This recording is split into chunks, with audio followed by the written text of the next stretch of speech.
Pemasangan antena di atap rumah warga sudah menjadi kebiasaan saat siaran TV analog. Di Musirawas, Sumatera Selatan, warga juga melakukan hal yang sama untuk mendapatkan siaran TV yang gambarnya baik. Warga di desa Awidodo, Musirawas, terlihat memasang antena dengan posisi sangat tinggi. Namun siaran TV yang mereka tangkap masih tak baik.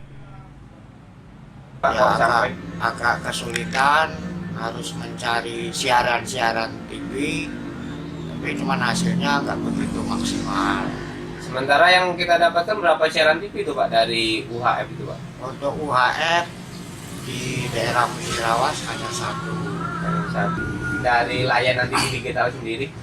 Untuk layanan TV digital mungkin kan untuk kualitas gambar dan suara kan lebih jelas. Jadi tentu sangat senang, nggak perlu harus manjat-manjat, benar-benar ini untuk mencari siaran yang lebih jernih. Untuk sementara kayaknya belum ada untuk sosialisasi dari pemerintah ke masyarakat, belum ada.